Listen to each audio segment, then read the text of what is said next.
Hola, esta es la segunda parte de nuestra práctica 4, trabajando con varias poblaciones. En esta práctica vamos a empezar a ver análisis multivariados para varias poblaciones, que en esencia son los mismos que vimos para una población, solo que en este caso vamos a aprovechar la información que nos da varias poblaciones. Vamos a estimar unas distancias genéticas, solo vamos a estimar la distancia de Ney, pero ustedes van a poder calcular distintos tipos de distancia. Vamos a aprender a generar mapas sencillos en R. Finalmente son mapas muy sencillos, pero son bastante útiles, sobre todo cuando nosotros queremos publicar. Vamos a hacer un análisis simple de correlación de distancias geográficas con distancias genéticas y finalmente, porque el público lo pidió, vamos a ver los análisis discriminantes. ¿Ok? Bueno, vamos a empezar. Entonces, para esta práctica yo tengo aquí tengo mi paquete, acá tengo, entonces vamos a extraer. Listo, aquí está.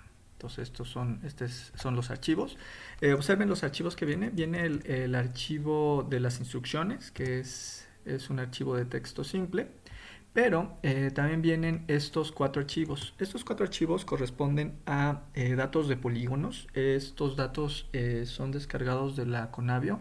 De hecho, yo les recomiendo que ustedes echen un ojo a estos sitios, tanto la Conavio como el INEGI. Tienen sets de datos bastante útiles para todos ustedes que trabajan con cosas y bichos que viven en la naturaleza. Ok, lo primero que tenemos que hacer es instalar este par de bibliotecas auxiliares.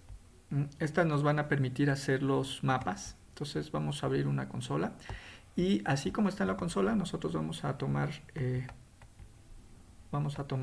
el comando y lo vamos a copiar y lo vamos a pegar, ¿okay? Tal cual. Nos va a pedir nuestro password, ustedes ya se lo saben. En este caso, bueno, yo ya lo tengo instalado, entonces pues no va a hacer ningún efecto. Las dos ya las tengo instalados, justo las probé para que funcionaran bien en las dos máquinas virtuales. Pero bueno, ustedes las tienen que instalar. No tarda más de 10 minutos la instalación de los dos. Entonces, bueno, ya que lo instalamos, vamos a instalar también otros paquetes de R. Entonces, para esto voy a abrirlo de una vez. Lean con cuidado sus instrucciones. Aquí viene qué paquetes ustedes van a necesitar. Vamos a necesitar el paquete rgdal. Entonces, recuerden instalarlo. Vamos a necesitar el paquete maps y el paquete raster. ¿Ok? En este caso, bueno, ya también los tengo instalados y ustedes ya saben cómo instalarlos. ¿Ok? Entonces, listo. Muy bien, ya con esas bibliotecas y con los paquetes de R instalados podemos proseguir. Entonces, en este caso voy a entrar a mi carpeta donde tengo los datos de esta práctica. Y pues vamos a ejecutar R.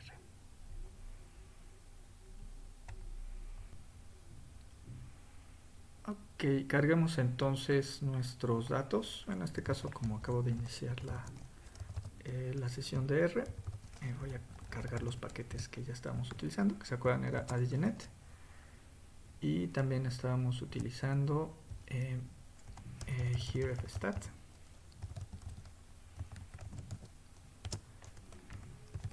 Y bueno, también corplot, pero por lo pronto con esos tenemos. Muy bien, entonces, de acuerdo a nuestras instrucciones, ¿se acuerdan que nosotros ya teníamos... déjenme cambiar el idioma, aquí está, porque el teclado está en inglés. Recuerdan que nosotros ya teníamos entonces cargados nuestros datos. Nosotros en la práctica anterior definimos entonces las poblaciones. En este caso tenemos entonces el C de datos de los microsatélites, que ya tiene definidas entonces las poblaciones que habíamos visto la práctica anterior. Entonces ahora lo que vamos a hacer es analizar estas poblaciones, pero vamos a estimar otro tipo de cosas, ¿ok? Lo primero que vamos a hacer es transformar nuestro C de datos a un objeto GenPop. Noten que esto no tiene nada que ver con el programa GenPop, solo se llama así. Entonces vamos a usar el comando gen int to genpop. ¿Ok? Lo que va a hacer este comando es...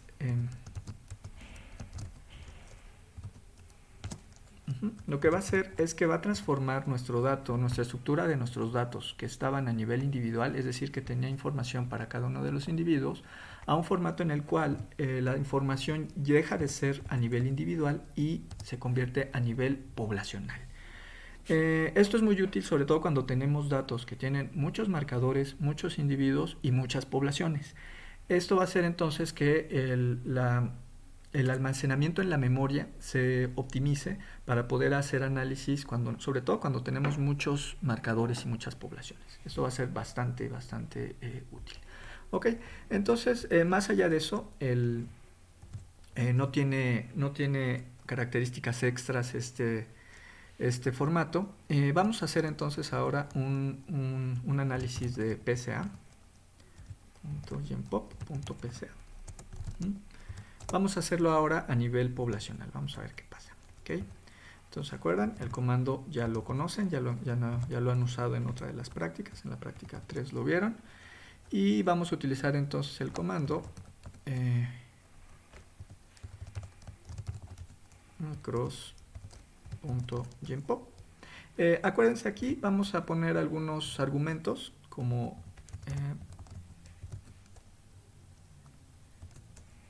scan. Esto es para que no nos pregunte cuántos componentes nosotros vamos a requerir. Eso nada más es por conveniencia, para que salga más rápido. Ok, y listo. Observen en este caso que hay una diferencia importante. Yo pude aquí correr directamente el comando porque como los datos fueron transformados a nivel poblacional, no es necesario hacer un escalamiento de los alelos. Pero si ustedes llegaran a tener un marcador que tiene missing data en una población, necesitarían entonces hacer el paso de scale-gen, ¿se acuerdan? Tomen en cuenta que si a nivel poblacional tienen un marcador que tenga missing data por completo, tienen que evaluar realmente si este marcador es útil para sus análisis. ¿Ok? Entonces, bueno, hacemos entonces el análisis a nivel poblacional. Y vamos a ver entonces, vamos a echarle un ojo al objeto que creamos, .genpop.pca. Entonces tiene exactamente la misma estructura, ¿sale? Que nosotros ya conocemos. Y nosotros además pues ya podemos hacer un pequeño gráfico. Vamos a utilizar el comando slabel micros.genpop.pca. Ok, aquí me faltó especificar dónde se encuentran las coordenadas. Y listo. No, nuevamente esto, bueno, va a depender también de el nombre que nosotros le ponemos a poblaciones. En este caso se lo dejé por default. Acuérdense que nosotros podemos cambiar el nombre de las poblaciones. Entonces, esto está interesante. Vean la distribución de las poblaciones. Este es la distribución de la variación genética, pero a nivel poblacional. ¿Okay? Está bonito, chequen los argumentos. Slabel tiene un montón de argumentos que pueden funcionar para sus gráficos para que sean más bonitos. Entonces, ahora vamos a repetir entonces el análisis a nivel individual, pero lo que vamos a hacer ahora es integrar entonces la información de las poblaciones. Lo único que vamos a hacer entonces es definir las poblaciones, ¿ok? Entonces, lo primero que tenemos que hacer, recuerden que como este caso es a nivel individual, es necesario hacer un escalamiento entonces ahora sí de las frecuencias alélicas. Tomen en cuenta también la cantidad de missing data, no me voy a cansar de mencionárselos. Siempre tomen en cuenta la cantidad de missing data. Si bien es posible lidiar con datos con missing data, tomen en cuenta que entre más missing data, la información que tiene su sede de datos es menor y sobre todo los sesgos estadísticos que puede llevar pueden ser bastante graves, ¿ok?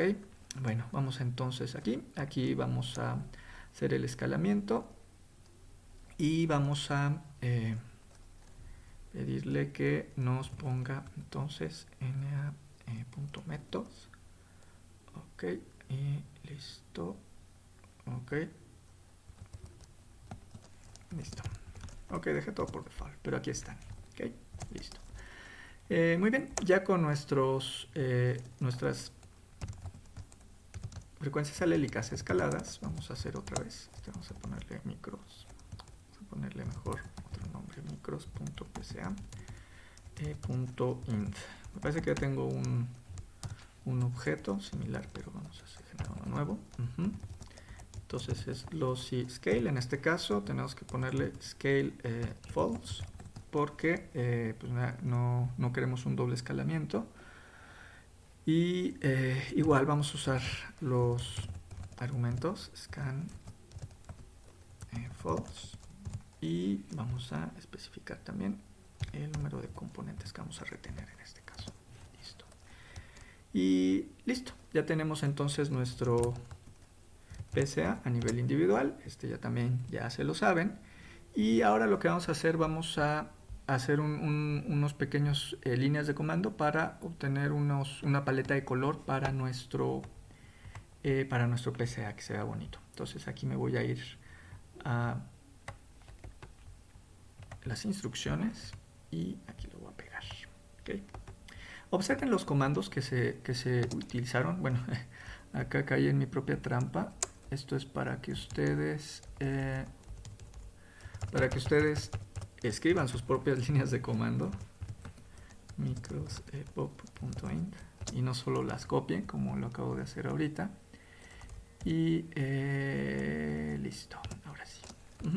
Entonces lo que hace estas líneas de comando, observen un momento, es crear una paleta de colores para nuestro PCA. Los colores que aquí puse son color amarillo, chocolate, un rojo, negro y un azul, ¿no? Nuevamente, bueno, va a depender del número de poblaciones que nosotros tengamos en nuestro set de datos. Entonces, ustedes pueden escoger la paleta de colores que ustedes quieran. Esta solo es una sugerencia. Bien, entonces ahora sí, ya con nuestra paleta de colores que vamos a utilizar, vamos a aplicar nuestro comando. En este caso, bueno, es plot. Vamos a hacer el comando. Nuevamente, acuérdense que no necesariamente va a funcionar el comando tal como vienen las instrucciones. Ustedes tienen que escribir sus líneas de comando. Vean aquí, color, y tiene este comando que se llama transp, que lo que va a hacer es determinar la transparencia de los colores, y va a estar dado por este número que está acá. 1 es totalmente opaco, 0 es totalmente transparente, entonces aquí le estamos dando un 0.8. Esto va a ser útil sobre todo cuando se sobrelapan los puntos y nosotros vamos a poder ver este sobrelapamiento en función del color. Y bueno, aquí no viene la varianza explicada, ustedes tendrán que investigarla, ¿no?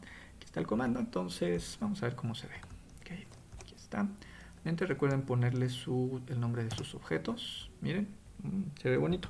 Y esto es lo que les mencionaba. Si ven, usando la transparencia, ustedes pueden jugar para que se pueda ver, que se note cuando están sobrelapados los puntos. Miren, se ve entonces claramente cómo están las poblaciones.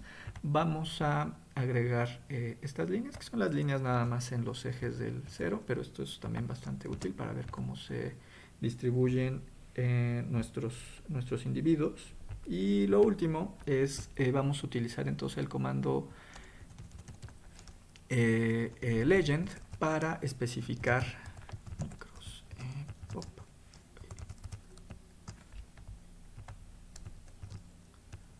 micros pop, para especificar el nombre de las localidades. ¿Okay? Aquí están.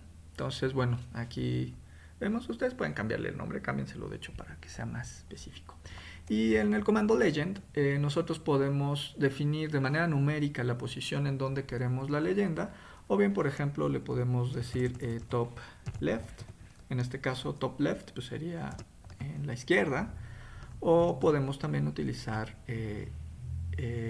bottom, que vendría siendo entonces por ejemplo bottom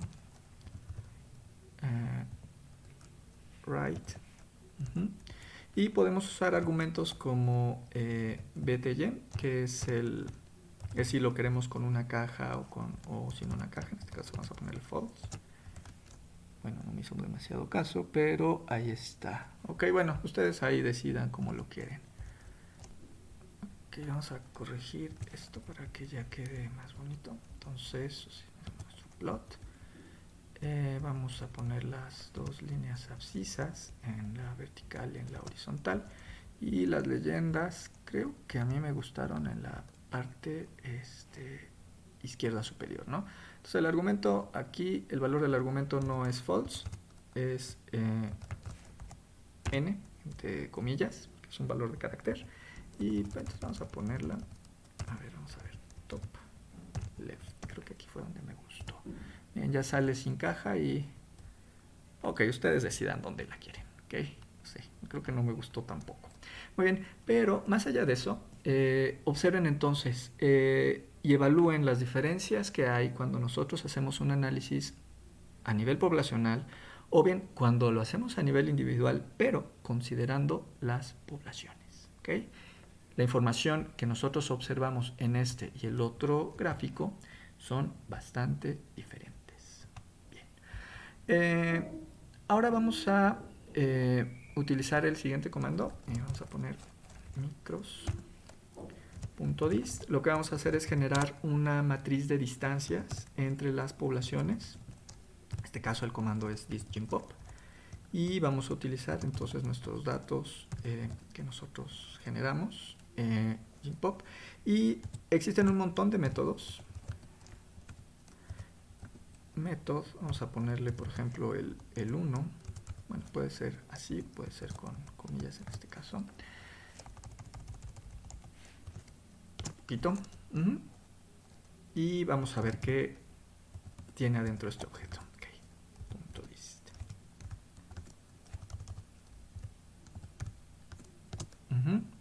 Entonces lo que tenemos es un objeto de distancia. Vean, es una matriz de distancias, únicamente se presenta la diagonal inferior y vienen entonces las distancias entre cada una de las poblaciones. Yo les recomiendo que ustedes utilicen el comando help y vean cuáles son las medidas de distancia que tenemos disponibles en este comando. Entonces, vamos a ver, por ejemplo, tenemos la 1 es la distancia de Ney, la 2 es una distancia de Edwards, que es una distancia euclidiana, etc. Tenemos varias distancias. ¿Cuándo utilizar cada distancia? Va a depender también un poco del tipo de datos que nosotros tengamos. En general se prefiere las distancias de Ney o bien cuando nosotros hacemos correlaciones las distancias de Edwards porque son euclidianas. ¿Okay? Muy bien, ya tenemos entonces nuestro objeto de distancia. Ahora lo que vamos a hacer es, vamos a hacer un gráfico. Vamos a visualizar estas distancias. Y en este caso vamos a utilizar, bueno, nuestros datos, micros.dist. Y también vamos a utilizar, por ejemplo, un método de average, que vendría siendo el método de agrupación de UPGMA. Entonces miren, aquí tenemos entonces una representación visual de las distancias entre las dos poblaciones. Tenemos que estas dos se parecen bastante, estas dos se parecen y esta es distinta. ¿Ok? Prueben también con otro tipo de distancias. Vean entonces el comando. En este caso el comando que nosotros utilizamos es este. Tenemos un comando anidado en donde tenemos plot que hace el gráfico y tenemos el otro comando que es hclust. Entonces nuevamente ustedes lo que pueden hacer es decir, bueno, ok, vamos a ver qué otros métodos de clusterización o de agrupamiento tiene este comando. Y bueno, aquí nosotros podemos ver, ¿no? Tenemos por ejemplo PGMA, tenemos BART, tenemos Single, tenemos Complete y bueno, son varios, ¿no? Nuevamente cuál usar, depende entonces de sus objetivos. Yo en lo personal prefiero el de BART.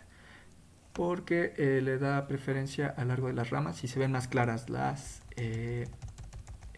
diferencias. ¿Ok?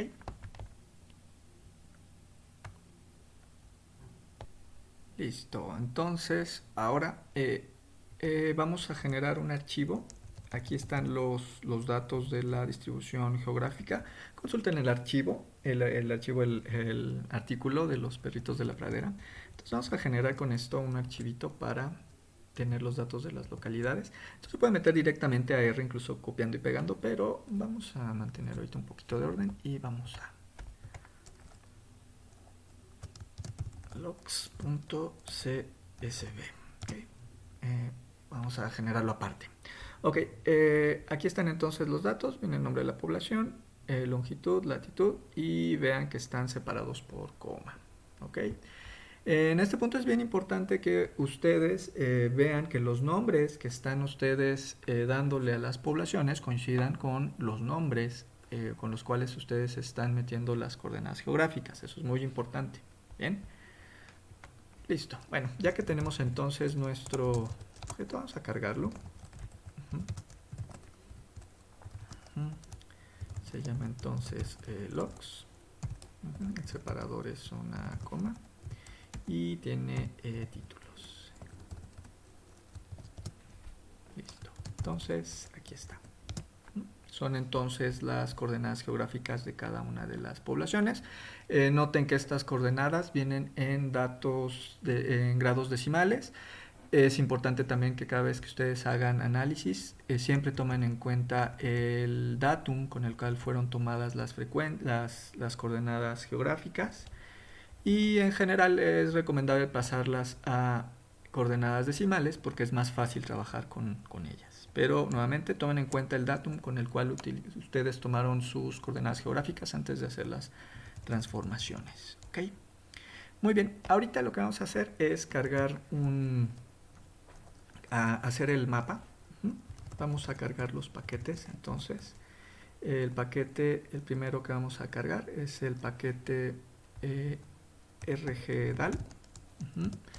Vamos a cargar ahorita, tal vez no lo vayamos a ocupar, pero vamos a cargarlos de todos modos. Y el paquete raster. Listo. Muy bien, entonces lo primero que vamos a hacer es cargar nuestro mapa, nuestros polígonos, que es la información que viene. Esto se hace con el comando read y vamos a cargar el archivo que tiene la extensión shp, que los que conozcan de este tipo de archivos sabrán que se les llaman shapefiles. Listo. Vamos a ver qué tiene o qué pasa si nosotros le hacemos, por ejemplo, plotmex. Y aquí está. Listo. Bueno, es un mapa de México. Este mapa de México además tiene un montón de información adentro, vienen los estados, vienen varias cosas. Ustedes, bueno, los que sepan de este tipo de archivos les va a ser bastante familiar. Entonces ya con nuestro mapa nosotros lo que podemos hacer es poner nuestros puntos. Por ejemplo, points. ¿Se acuerdan de este comando? Logs, vamos a poner en el eje de las y es la longitud y en el eje de las en el eje de las X es la longitud, en el eje de las Y están la latitud.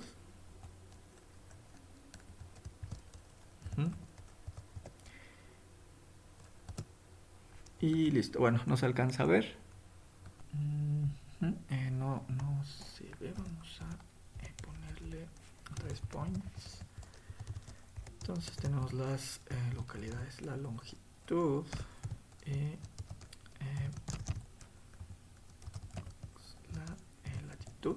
Vamos a ponerle que el símbolo sea el 20. Acuérdense de todos estos argumentos, ustedes ya se los deben de saber.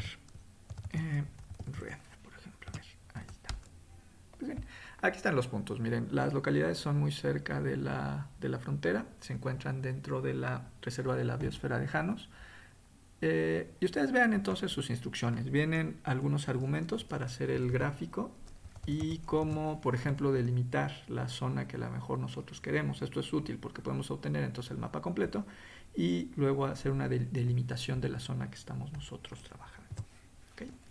Muy bien, lo siguiente que vamos a hacer es hacer un análisis básico de aislamiento por distancia. Vamos a hacer un análisis de Mantel entre las distancias geográficas y las distancias genéticas. ¿Se acuerdan que nosotros ya tenemos nuestro objeto dist, que es una matriz de distancias de Ney de las poblaciones? Entonces vamos a obtener la distancia entre las localidades. ¿Okay? Vamos a ponerle punto dist. Y para esto vamos a estimar una matriz de distancias euclidianas utilizando entonces localidades. En este caso vamos a utilizar solo la variable 2 y 3, que es la longitud y la latitud. Y listo. Entonces nosotros tenemos aquí una matriz de distancias euclidianas. Nuevamente, no se les olvide que es muy importante que el orden en el cual ustedes estén metiendo los datos de las localidades sea exactamente el mismo que ustedes usaron para los datos de genética, no se les olvide. Ok, nosotros incluso podemos hacer un gráfico con esto. Por ejemplo, vamos a hacer las localidades, la distancia.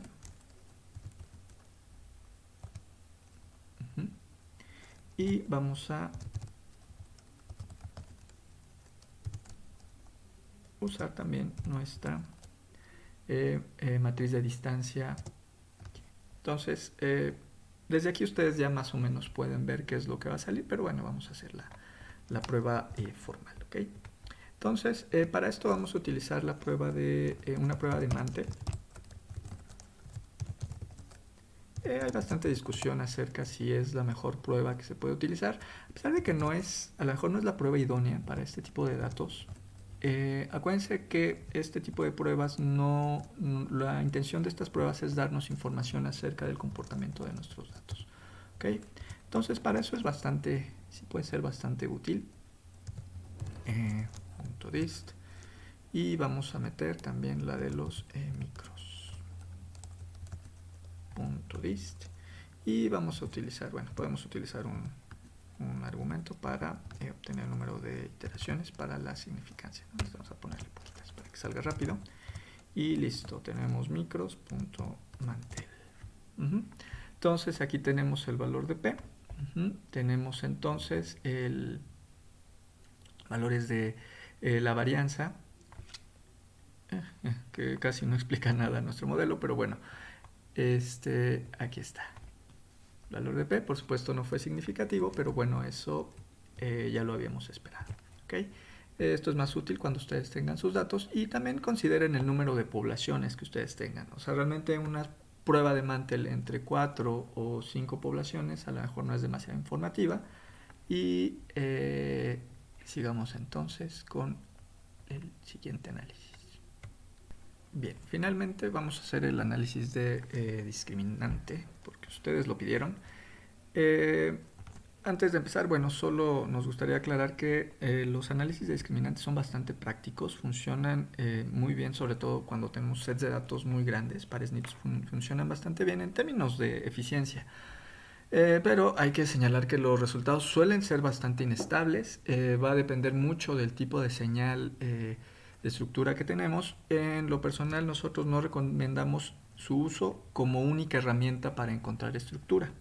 Su uso en conjunto con otros métodos, como puede ser admixture, como puede ser structure, creemos que es una herramienta bastante útil. Pero bueno, se los vamos a mostrarles cómo funcionan, pero ustedes deben de consultar los manuales y ver los pros y los contras. Muy bien. Ok, entonces, para esto lo primero que vamos a hacer es hacer nuestro análisis, vamos a generar nuestro objeto. Entonces, en este caso, es de PSA, del discriminante. El comando pues es bastante sencillo, es tal cual. De hecho aquí vamos a ponerle el mismo nombre y vamos a utilizar entonces nuestro micros.populations, el que tiene las poblaciones. Ok, aquí vamos a poner dos argumentos. Este se refiere al número de componentes discriminantes que vamos a seleccionar y el número de componentes principales que vamos a utilizar. Si cambian estos parámetros, estos argumentos, puede que los resultados sean distintos, pero para fines de la práctica, vamos a dejarlo así, ¿ok? Entonces aquí vamos a utilizar el comando scatter y vamos a ver qué es lo que sale. Ok, micros. Ok, caí en mi propia trampa. Le cambié el nombre, a ver, un momentito.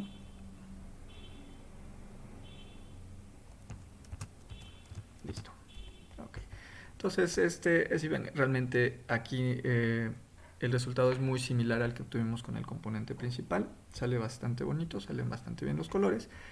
Y ahora bueno, vamos a utilizar el, el comando compoplot. Este es bastante útil también. Y lo que va a hacer este comando es decirnos la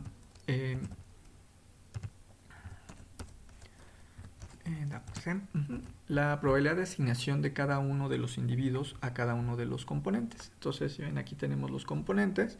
Está interesante, vean lo que sale. Por ejemplo, aquí tenemos individuos que se encuentran completamente mezclados. Esto nos puede dar idea de realmente cuántos grupos genéticos nosotros tenemos. Ahora, lo siguiente que nosotros tenemos que hacer es justamente encontrar cuántos grupos genéticos tenemos en nuestra muestra. Para esto nosotros podemos hacer utilizamos este comando. Vean los argumentos nuevamente. El número de componentes se queda igual y aquí tenemos que especificar cuál es el número máximo de clusters que nosotros esperamos. En este caso vamos a poner el número de clusters 1 mayor al número de poblaciones que tenemos. Tenemos 5 poblaciones, entonces el máximo número de clusters los vamos a definir como 6. Entonces le damos Enter. Generalmente el valor del número de clusters es justamente cuando observamos este cambio, cuando tenemos un cambio y luego empieza a aumentar. Este codito es el que nos indica el número de clusters. Y bueno, aquí se ve más o menos claro que es el número 3. ¿Okay? Entonces el número de grupos es 3. Perfecto. Entonces aquí ya le decimos que son 3 grupos. Muy bien, ahora lo que vamos a hacer es repetir nuestro análisis de discriminantes, pero ya incorporando entonces la información. En este caso, punto PC. Te lo voy a poner de final, ¿no? Para ponerle de alguna manera. Entonces repetimos nuestro análisis. Micros bajo pop.int. El número de componentes entonces que estamos utilizando son 50. El número de discriminantes son 2. Y vamos entonces a utilizar la información que nosotros obtuvimos en el análisis anterior, ¿no? En este caso, en el objeto grupos, vamos a utilizar el número de grupos que nosotros obtuvimos. ¿Okay? Damos Enter. Entonces ya tenemos entonces nuestro discriminante dado el número de grupos que nosotros observamos o que el análisis nos dijo que había.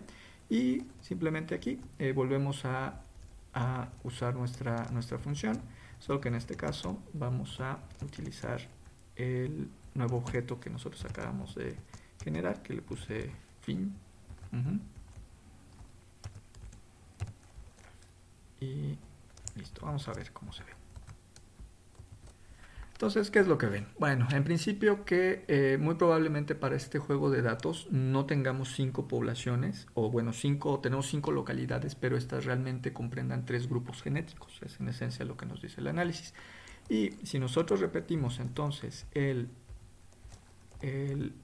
gráfico de compoplot, pero utilizando ahora este objeto, nosotros podemos ver que los individuos ya se encuentran repartidos cada uno en un grupo. Muy bien, nuevamente yo les recomiendo que vean con cuidado el manual de este análisis, en particular de este paquete, viene perfectamente explicado de cómo hacerlo. Hay pruebas para decidir el número de componentes. Nosotros estamos utilizando ya 50. Si nosotros cambiamos este número, puede cambiar los resultados. Entonces, úsenlo. pero úsenlo con precaución. Los resultados, como les decía, suelen ser bastante inestables a menos de que la señal de estructura sea muy clara. Pero es una herramienta también útil, es una herramienta también sumamente eficiente y esperamos que les sea de utilidad. Esto es todo en esta parte de la práctica. Es la práctica 4, parte 2, y mucha suerte y nos vemos en la siguiente parte. Chao.